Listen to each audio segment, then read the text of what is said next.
Saints at Panthers, NFL Week 10. After four straight losses, the New Orleans Saints went to Carolina and pulled off a 17-7 upset of the Panthers.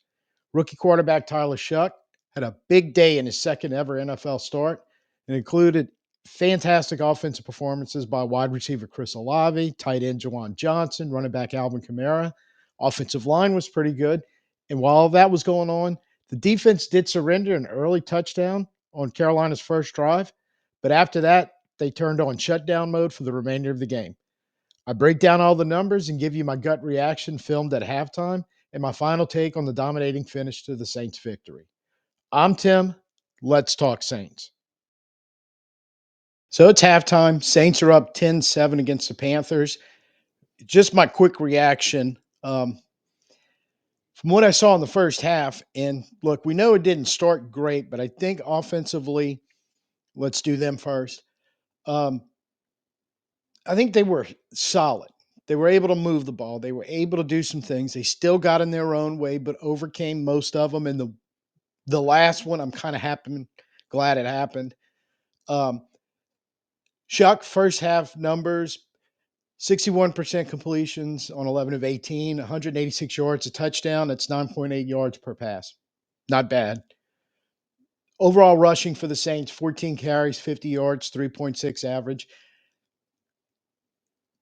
We had some run stuffs and one or two negative runs actually in there, but we did hit. Neal had a 14-yard run, but they had nice 4, 5, 6-yard runs mixed in there. So overall, hopefully we get that above 4 in the second half. I'd feel really, really good. But it's good enough. But you were hitting explosive plays, and that's why you kind of overcame some of your not so explosive, really bad plays. Mix of stuff. Offensive line was shaky at times really, really good. At times, I think we missed some blitz pickups and a few other things. Not only the offensive line, but the quarterback and the running back protection too got caught up in that. But you still made some big plays. And Shough at times had to be off schedule and off platform with his throws, especially the big. Let's start with the 52-yarder to Juwan Johnson. So it's a miracle he stayed upright, gets out of the pocket, head up, looking downfield to a wide open Johnson, hits him with a ball. Beautiful 62-yard touchdown pass to Olave. Moreau's 10-yard pass that on the first drive we have that we get first and goal from the 2 and have to settle for a field goal. That was one of the ones I was not happy about. But it was a 10-yard pass to Moreau that got you down there. You are backed up, and we hit a screen pass, looking like screen passes we used to be able to run with Alvin Kamara. Gets us out of the shadow of our own goalpost with a 26-yard screen pass. Neal catches a 10-yard pass on a conversion on the last drive we had before, or the last drive we had in the first half that ended up stalling out. And we looks like going to go for it on 4th and 4, right outside of field goal range, right past midfield, which I thought was completely stupid the way our defense played, as we're going to talk about in a minute.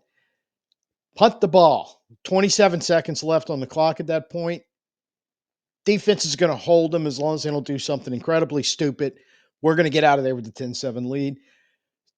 Fortner was called for the illegal snap, negated the shot, and we ended up punting. And I first time in my life I've ever been happy to see an legal infraction, legal snap infraction called on us. It's a good job by Fortner. If we end up winning this game, he's in serious consideration for play of the game. Just kidding. Third down efficiency. We're converting at 44%, and so let's start moving to the defense. Defense allowing 20%. They were 1 for 5, and then they picked up one because of a penalty. And the one they got by conversion and the one they got by penalty were because of two dumb penalties we committed in the first drive that allowed them to go down the field and score the touchdown. We had them on 3rd and 9. Brzee jumps offside, turns it into a 3rd and 4. Now, they may still have converted, but numbers kind of show the next 4 times we got them in long down and distance, they couldn't. And then we pick up a stupid rough in the passing penalty on a 3rd down when Demario Davis makes a great read, snatches the ball, and pulls off an interception. So and that was on Justin Reed. So two of our veterans, not our young guys, we've got running around there, do some dumb things on that first drive to sustain first down conversions for them. Like I said, they converted one. We made easier by a penalty, and then we commit a penalty. But outside of that, after that touchdown drive, they had 4 plays, then punt it on the next drive. Then it was 3 and out, 3 and out, 3 and out. Last time they touched the ball was the end of the half. They got 3 plays off, gained a little bit of yardage. They took one of the 2 sacks on the first play of that drive. Really went nowhere. Tapped it out into half, and we're here shooting the video at halftime, which should be starting in a few minutes, and I'll be tying this up real quick. But the 2 sacks were big. Lots and lots of pressure to affect Young, which is something we talked about in the last video. You got to stifle that running game. They're not. They'll take their shots with Young throwing the ball, and he did hit. He has hit on a couple of plays, but for the most part, we're saying, hey, number 9 is going to have to beat us. We're not letting you run the ball. They had 83 total yards in that half, almost all of it coming on that first drive. 32 passing, 51 rushing. And that rushing attack, if you can keep it cranked down at that level. At this pace, we're holding up to 100. That's well below their average. And that's not how they want to play offense. So we have to keep them one-dimensional and keep that pressure on Young and keep affecting him with it.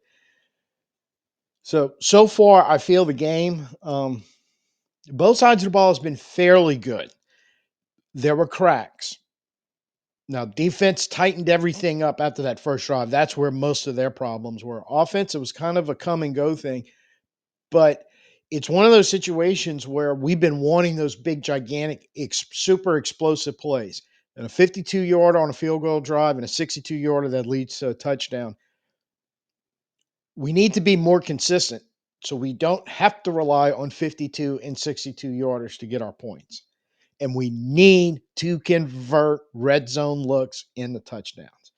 So I would say that would be my biggest issue with the offense was that first drive when we were down there, and knock out some of these inconsistencies. Play a little more inconsistent, because if you can come up with 2 good quarters, I don't know if you quite had 2, you had 2 pretty good, close to good at least, quarters in the first half. If we can kick that up a notch to 2 good quarters of football, I really do believe they have a chance of walking out of Charlotte with an upset today. Well, we'll find out, because probably about 4 or 5 minutes away from the second half starting. So I'm going to go get my spot. See you after halftime. And hopefully, I'm as happy as I am now and not ticked off. But it's the Saints, and they are 1-8. An amazing win. This isn't immediately after the game ended. I had to kind of calm down a little bit, because what I saw in the second half, remember, halftime, I left you with the thought of, look, we need to play 2 good quarters of football. Try to get out of here with a win. So I asked for 2 good quarters of football. What I got was the start of a good quarter of football that evolved into a dominating finish to the game of football. When you look at the numbers for the whole game, adding first half and what went on in the second half, the Saints' third down efficiency, it actually went up. We were converting at 47, nearly for one play away from being over 50%. Panthers at 33%. That's a winning formula. When you're keeping the chains moving by converting third down on offense and stopping them from doing it on when you're playing defense, you're giving yourself a real chance. Fourth down, we converted 2 or 3. They were 0 for 1. We were +1 on the turnover margin. Technically, +2 because we recovered a fumble and intercepted. Lontae Taylor had an interception, but technically, the our turnover came on the blocked field goal attempt by Nathan Shepard, who also had a monster game. The ball was rattling around and came back across the line of scrimmage. It became live, and Cam Jordan tried to fall on it, or he touched it, whatever. They're ruling that as a fumble on him, recovered by Carolina. So it makes it technically +1. because both teams had a fumble and we had an interception, but I feel like it was really +2.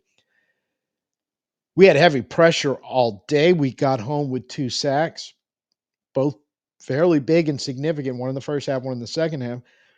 But the total yardage is just mind-blowing that the Saints had 388 total yards of offense to Carolina's 175. Passing, we threw it for 266. They only threw it for 102. But the real thing is rushing 122 for the Saints at a 3.3 average. It's a little higher than our normal, or I shouldn't say our normal, our average for the year on offense was about 119 rushing per game.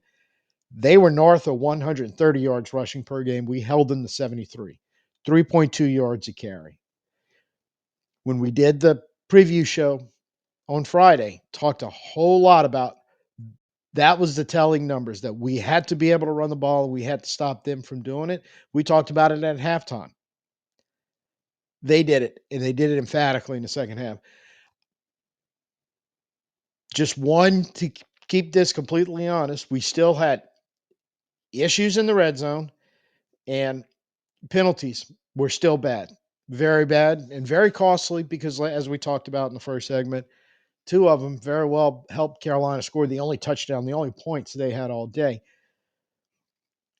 Outside of that, I can live with just about everything else. In the time of possession, Saints held the ball in that game 33 minutes and 21 seconds, while Carolina had it 26 minutes and 39 seconds.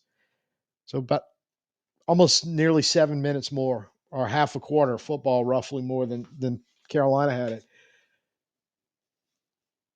One of the things I'm excited about when we do the film room, that'll be the next video coming out in the middle of the week, is unlike last week where I had very few stars on my game notes that I'm reading through right now, going, man, what's going to be film room? My problem this week is it would be way too long of a video if I did all my stars that I'm gonna have to weed through and individually look because we had great plays, both sides of the ball at various points during the game.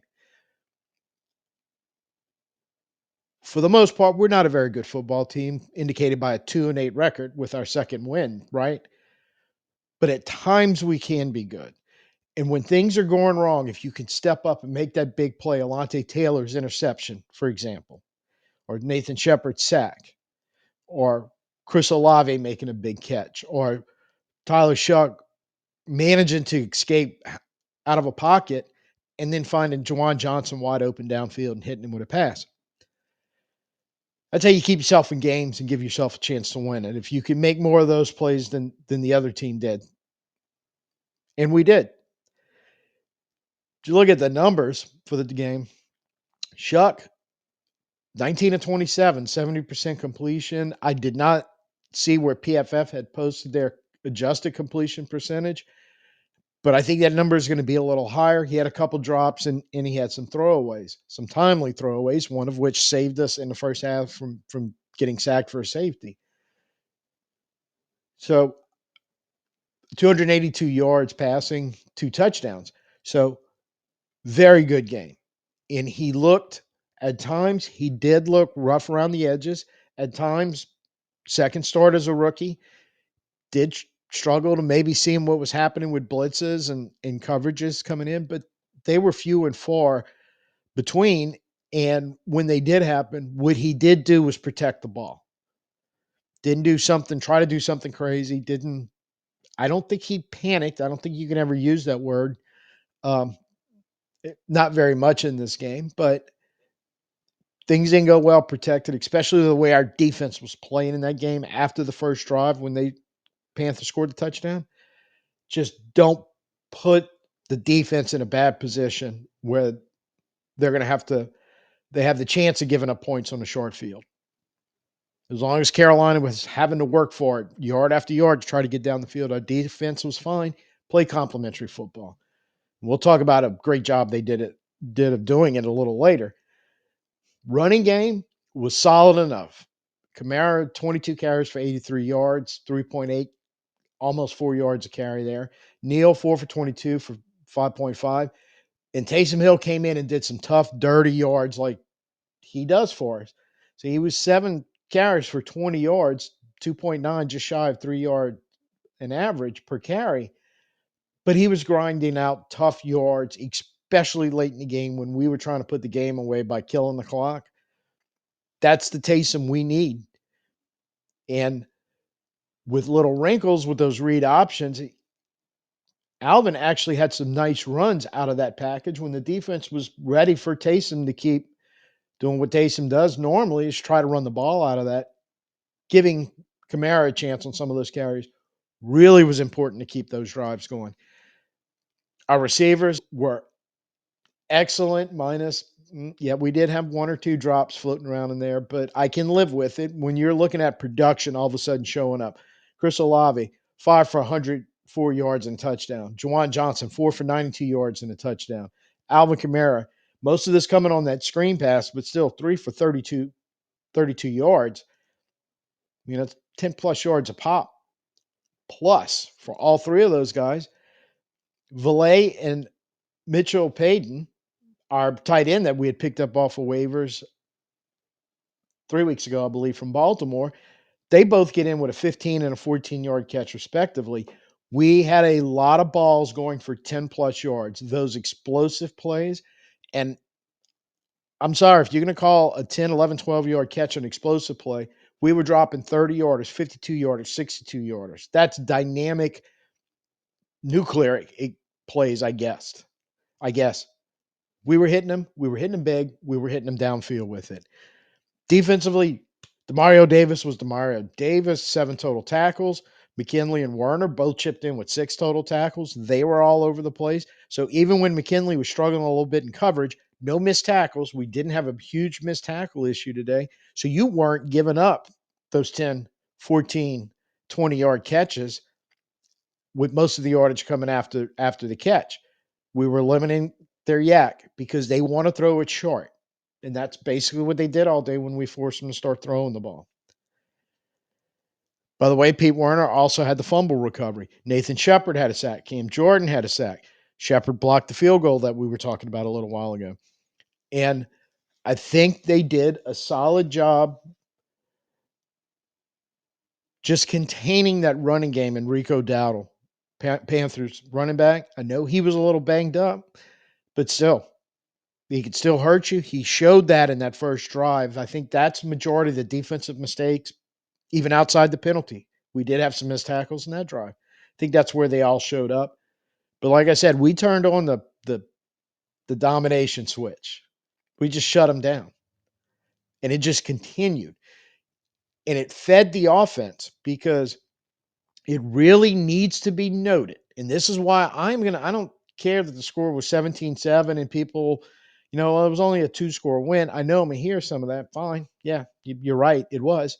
But last 3 drives, and this is starting with 4 minutes and 30 seconds left in the third quarter. In that drive that started at that time mark, Saints went 13 plays, 43 yards. They burned 5 minutes and 52 seconds of the clock, turned it over on downs. That's when we had the sack on 4, when we were going forward on 4th and 4 instead of kicking the really long field goal.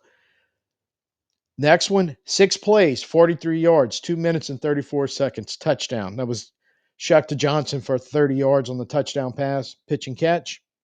And the backbreaker that gave us the 10-point lead. And pretty much with the way the defense was playing, that it was a done deal at that point. But here's what I really like. We get the ball back with 7 minutes 35 seconds left to go in the game, and we ran a 4-minute offense because we ran 14 plays, 42 yards total, because we had the -1 for the kneel down, the victory formation. Burned that 7 minutes and 35 seconds right off the clock. Carolina doesn't touch it again with basically half the fourth quarter left to go, an eighth of the game. Carolina wasn't getting it back. So counting where that third drive started, the first of the 3 drives, with 4 minutes and 30 seconds left to go in the third quarter, it's 19 minutes and 30 seconds of game time. In that time, the Saints ran 33 plays, 128 total yards, held the ball for 16 minutes and 11 seconds of that 19 minutes and 30. That is what I'm talking about. You play good enough, and then in the end, you win it in dominating fashion because that is some of the stuff that I've been looking for. Look, we knew the trials and tribulations this team was going to go through while they're rebuilding, and we were always looking for signs of hope. I do believe Tyler Shough, while at times it was a little rough around the edges, it looked better. It looked more like the film room video last week of the 2-minute drive when they took it down in 54 seconds to score a touchdown. You saw more and more of that going on. You saw him making, for the most part, good decisions, taking some throwaways when we needed to, understanding what was going on. Well, defense is playing really, really well. So I don't need, it's much like those last 3 drives we're talking about. That was a lot of run heavy drives. We don't need to do anything spectacular, but if it presents itself, 30-yard touchdown pass to Juwan Johnson, we'll take it. We'll hit the score, but we know the offense and defense is playing complementary football. We're not going to give it up and give their defense a chance to give their offense a chance to get back in the game. And our defense is going to keep dominating, not let their offense hit a play that can end up being a scoring play. And so you just kept putting pressure on them. Offensively, defensively, you were grinding them down. You held the ball, and they were pretty helpless. You did to them what they were doing in the last 5 games that they played. They won 4 of them. Pretty much with the brand of football we threw back at them, especially in the second half of that game. What we did is sprinkle some big plays over the top, the 50, the 60, the 30-yard plays for the long touchdown passes. So overall, very dominating win against a good football team. And like I said in the preview video, truly believe one that was a little better than us, but it was the closest team we've played since the Giants. When you looked at the 2 teams outside of the record, they were fairly evenly matched. And as long as we played a good brand of football for 4 quarters, we could give ourselves a shot to win the game. That's exactly what we did. I am really happy to see that. We've got the bye week coming up. Hopefully, we get some guys rested, rejuvenated, come back out week 11 and keep doing this. Keep seeing Shough get better and make some of those big time throws that we've been wanting to see in this offense. They were there today. See that running game come back to life. Dylan Radins getting back at that left guard position. I don't know. Did that stabilize that line and be able to use the running game to put a little pressure on them to use the passing game? And of course, the defense really stepping up, getting some turnovers, getting some big stops on defense, getting some 3 and outs where you just shut them down on the first 3rd down they came to, and they're punting the ball right back at you. These are all winning stuff. And more importantly, once you had that lead, finishing in a dominating fashion like they did, you're not taking the ball back away from us. We're just going to keep rocking it down your throat. We'll take a touchdown when it presents itself, but we're not letting you back in this game. So I am very happy to see 4 quarters of complimentary football and end the way it did that last 19 and a half minutes of the game. So, and because we have a bye week, we get to ride this glory for 2 weeks. We don't have to worry about a game next week. So next video upcoming Wednesday, since it's a bye week and I don't have to do a preview show, we may break it up. I'm thinking since we had such a good effort today, 2 film room videos, maybe one focusing on the offense, one focusing on the defense. Pretty sure that's what I'm going to end up doing. So don't know which one I'm going to do first, but keep an eye out for both of them coming in the middle of the week, in the end of the week. Till you see those, one thing you can do for me while waiting is go ahead, hit the like, share, subscribe, and definitely in the comments, let me know. Drop them down there what you thought about today's game, what impressed you, what are some of the things that were still bothersome. For me, it was the penalties and the lack of still being totally useless in the red zone as far as trying to score touchdowns once you're down there. But overall, I had a pretty good feeling about the game. And while you're in there, since I'm pretty sure we're going to be doing to film room videos this week, go ahead and let me know. So, any plays you particularly want to see broken down, I'll go ahead and take a shot at it. So, that's what's coming up this week. Everybody enjoy the bye week. Let's enjoy this win. And like I said, we've got 2 weeks to do it. Let's take advantage. So, till I see you next time, I'm Tim. Peace out and who dat.